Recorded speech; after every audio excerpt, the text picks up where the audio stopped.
Hello YouTube and welcome to another Doctor Who product review. Today I'm kicking off the 5.5-inch collector series reviews by taking a look at one of the two current variants of the 12th Doctor that has just been released. Today I'm taking a look at the 12th Doctor variant of the polka dot version as seen in the story Kill the Moon. The box itself is new and is very reminiscent of that as the Star Wars Black series, but really does cover the figure really nicely. So at the bottom we have the 12th Doctor collector figure with the Underground Toys logo. Just above that we have 5.5-inch collector series because I've decided to make these figures a little bit taller, because that's just really convenient, isn't it? The figure itself is displayed nicely, even if the box does look a little bit empty, but as you can see the window does separate to the side of the box as well. And then we have the Doctor Who logo at the top and the diamond effect as seen on the side of the box and the cover in the background with the cogs. Taking a look at the side of the box, we have the Doctor Who logo, the 5.5-inch Collector Series logo, and the 12th Doctor collector figure. On the back of the box, it's just the same to the other releases. We have the Doctor Who logo, and then we have some information about the 12th Doctor. And we have the actual polka dot variant pictured there, with a quote from the 12th Doctor. And then at the bottom, we have some company information on the bottom and base. So overall for the box, I'm actually really pleased with it. I think it's made of some quite good quality card. The printing is really nice, and really does set off the figure really nicely. Here we have the 12th Doctor, and as you can see, it actually looks really good. It's almost actually quite a nice looking figure. Now, personally, I was actually quite worried about the 12th Doctor figures,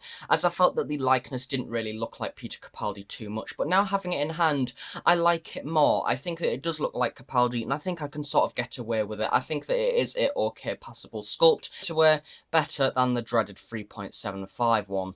Is actually going to be suitable to talk about the face sculpt first. Now, this has had a few issues. Personally, I think that it does look like Capaldi, but I think it suffers from something that quite a lot of different figures have, and that is looking too young, unfortunately.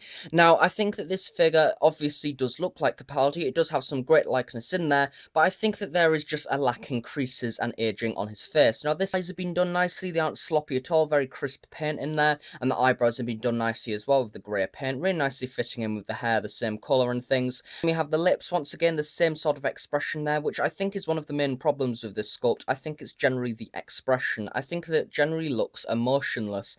I think that he just generally looks like he can't be bothered with life, but he doesn't even look sad. You can see the hair has been done nicely. They've took on the same idea as the 3.75 version, having a darker paint job with the lighter highlights on top. I think that this works well. As you can see, it's quite a short sculpt based on the times in Series 8 when he has quite short hair, which does happen occasionally. It would be nice to see sort of a longer version of hair at some point, but I think that that's generally pushing my luck, really.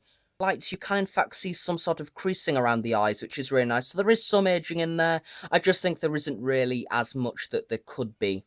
Now moving on to the body, and the thing that makes this figure how it is the polka dot shirt. Now this is essentially the only main difference compared to that of the white shirt version, and the other three versions of the 12th Doctor are going to be released. Now as you can see, it is essentially the exact same sculpt, just painted differently, which is something the 3.75 line like to do, funny enough.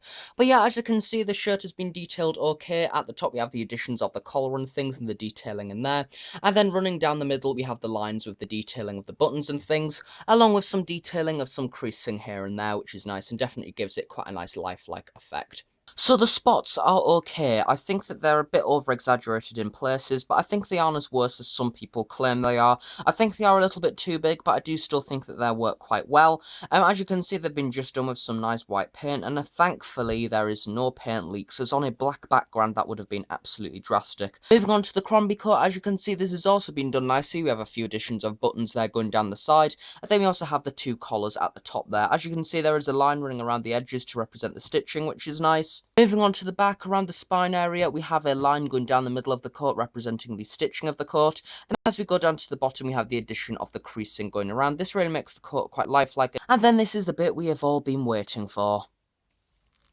Yes. So this honestly isn't really that much, it's just some red paint applied to the PVC, but it really does give a brilliant effect. Because it's made of PVC, as you can see, it's rather flexible, meaning the Doctor can sort of hold his coat slightly, which once again gives a nice effect and makes him look rather dramatic. On the inside we have the addition of a few creases, and the red has been painted nicely onto the sides of the coat. Going onto the arms, you have a few creasing there. It's sort of just the same thing that we've seen before in other figures, with the addition of a few lines of buttons at the bottom there. Then this hand has been sculpted in the sonic screwdriver holding position. Taking a look at the opposite hand, once again we have the same jacket detailing, but then at the bottom we have the addition of the Doctor's ring. This has been done rather simply. We just have the gold band there with the little green gem in the middle. Once again, quite a simple design, but it really does bring out the detail of the ring quite nicely. And the hand itself is just in an open palm position, so you can sort of recreate some of the promotional stills from Series 8.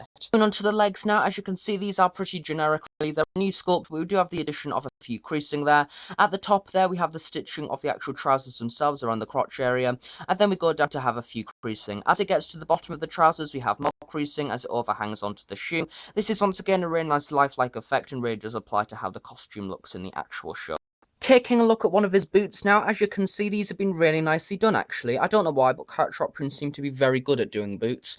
But yeah, as you can see, we have some stippling lines in there and the different stitching and things of the different details of the shoe.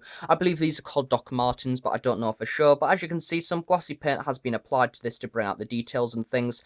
And then we do also have the detailing, I believe, of some lacing and stuff, so that's nice. And then at the bottom, we have the lighter grey sole, which has been really well done, along with some tread marks on the bottom. Then to note, the figure does in fact have peg holes, so if you want to make this figure stand up on a 3.75 base, don't know why you would want to do that, but if you want to, you can. Moving on to articulation now, it's pretty generic to the other 5-inch figures that we've seen released recently.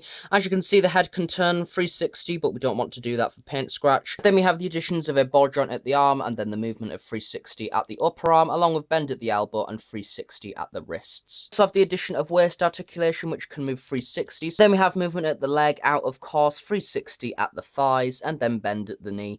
Off, we also have 360 at the boot. Moving on to accessories now, the figure comes with one and one thing only, the sonic screwdriver. But it's not any one, they've actually re-sculpted it. Well done, character, you've done something else new. So yeah, the sonic is this time in the closed position, as the 12th Doctor doesn't really open this sonic screwdriver. I don't think he ever has. But yeah, as you can see, the paint apps are actually quite impressive. We have the claws and things detailing on there, and we have the different copper sections and things, and it is actually quite a nice sculpt. It's not too sloppy. And then comparing it to the predecessor, the open one, which for some reason is smaller, which doesn't really make sense, but yeah, detailing on the new one is by far superior. Now, the hands on these figures, from what I've seen, they are actually quite hard plastic, so slotting in this is actually a little bit more difficult than normal, because the actual hand itself is made of the plastic, and it isn't really very bendable, so yeah, I wouldn't actually really force this, I wouldn't recommend it, but yeah, you might want to glue it in or something, and it is quite hard, but I can sort of get him to hold it like that, but once again, he can't really hold it properly, it's just sort of pointing it up and things, much like how the 11th Doctor had, but yeah, so if you're not very keen with the 12th Doctor head, if you bought the previous set, which was the Time of the Doctor one,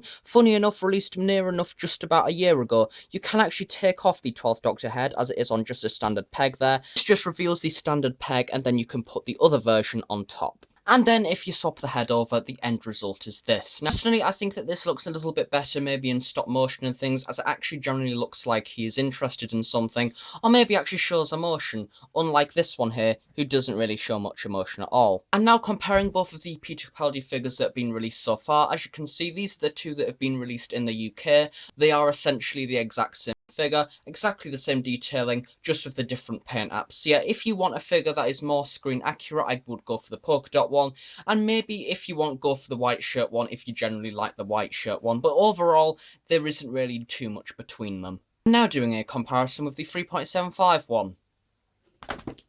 The new one's better. Overall, for this figure, it's actually really good. I think there are a few things that need to be changed here and there, but I don't by any means want to see another release. Just appeared once in Kill the Moon, and that was it. But yeah, overall, it actually looks like a really nice figure. It comes with the sonic screwdriver, which is a totally new sculpt. It may be nice to see some accessory there, as I'm going to say with all of the others. I will be honest, I would say, although it looks nice in the box, I think that in spaces it does look a little bit empty, and it would be nice to see something maybe with each one to make it unique, like a unique accessory, for example. You know, that might have just been a nice thing, but at the moment I'm just happy to have a 5-inch Capaldi figure. If you are looking for a figure that is more accurate to the actual television series from what is released at the moment, I would definitely recommend this one. But yeah, it's down to you really of what one you like more, or maybe even wait for the other ones to be released. But for now, I've definitely said that this one is the best out of the two released. So yeah, thanks for watching this video. If you enjoyed it, please do give it a big like, and please subscribe if you're not already. If you have any questions, please do leave them below, and I'll be sure to answer them at some point in the near future. Thanks again for watching, and I shall see you all next time. So yeah, thanks for watching, and bye for now.